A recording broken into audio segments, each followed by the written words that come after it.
పల్నాడు జిల్లా చిలకలూరిపేట నియోజకవర్గంలో నిధుల దుర్వినియోగానికి పాల్పడిన ఇరువురు ఉద్యోగులపై క్రిమినల్ కేసులు పెట్టి నగదు రికవరీ చేసి మున్సిపాలిటీకి జమ చేస్తామని మున్సిపల్ కమిషనర్ పి శ్రీహరిబాబు అన్నారు. ఆయన మీడియాతో మాట్లాడుతూ మున్సిపాలిటీలో షరాఫ్గా పనిచేసిన ప్రవీణ్ అనే వ్యక్తి సుమారు 13 లక్షల వరకు నగదును మున్సిపాలిటీకి జమ చేయకుండా అవినీతికి పాల్పడ్డారని అతన్ని సస్పెండ్ చేయడంతో పాటు క్రిమినల్ కేసు పెట్టినట్లు వారు తెలిపారు.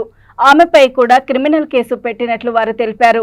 మున్సిపాలిటీలో అవినీతికి పాల్పడిన మున్సిపల్ నిధులను దుర్వినియోగం చేసిన వారిపై కఠిన చర్యలు తీసుకోవడం జరుగుతుందని, వారి వద్ద నుంచి నగదును రికవరీ చేయించి మున్సిపాలిటీకి జమ చేస్తామని తెలిపారు. మన చిలకలూరిపేట మున్సిపాలిటీలో ఈ జెస్సీ ప్రవీణ్ అనే షరాబ్గా పనిచేస్తున్నాడు. జూనియర్ అసిస్టెంట్ ఇతను. యాక్చువల్గా షరాబ్గా పనిచేస్తూ మున్సిపల్ ఫండ్స్ 13,87,185 రూపాయలు మిస్అప్రాప్రియేట్ చేశారు. అతను మున్సిపల్ అకౌంట్లో కట్టకుండా సొంతానికి వాడుకున్నట్లు గుర్తించి అతన్ని సస్పెండ్ చేశాము ఆల్రెడీ. అతని మీద క్రిమినల్ కేసు కూడా పోలీస్ స్టేషన్లో ఫైల్ చేయడం జరిగింది. అతన్ని మీద క్రిమినల్ యాక్షన్ కూడా పోలీసు వాళ్ళు తీసుకుంటారు. కాబట్టి ఈ అమౌంట్ మొత్తం కూడా ఏదైతే 13,87,000 ఈ జెస్సీ ప్రవీణ్ అనే వ్యక్తి మిస్అప్రాప్రియేట్ చేశాడో ఆ మొత్తాన్ని కూడా అతని దగ్గర నుంచి మేము రికవరీ చేస్తాం. కాబట్టి పోలీస్ కేసు పెట్టాం. అతని మీద హైయర్ అథారిటీస్కి కూడా రిపోర్ట్ కూడా సబ్మిట్ చేశాము. సో ఈ విధంగా యాక్షన్ తీసుకుంటున్నాము. అదేవిధంగా షాప్ రూమ్ రెంట్స్ కూడా ఒక అవుట్సోర్సింగ్ వర్కరు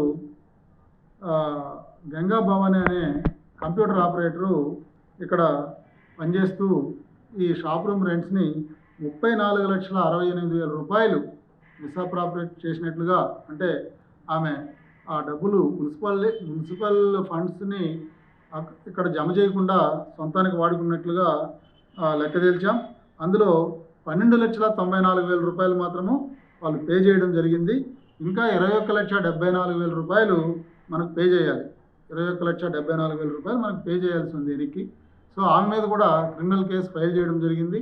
ఇద్దరి మీద కూడా తగిన చర్యలు తీసుకుని ఆ డబ్బులంతా కూడా వీలైనంత తొందరగా మున్సిపాలిటీ నిధుల్లో జమ చేయడానికి అన్ని చర్యలు తీసుకుంటున్నాము. ఆమె మీద కూడా పై అధికారులకి రిపోర్ట్లు పంపడం జరిగింది. తప్పకుండా కొంత ఆలస్యమైనా కానీ వాళ్ళ మీద కఠిన చర్యలు తీసుకొని మొత్తం ఏదైతే మున్సిపల్ ఫండ్స్ ఉన్నాయో అవన్నీ కూడా మన అకౌంట్లో జమ చేయడానికి అన్ని చర్యలు తీసుకుంటున్నాం. Thank you.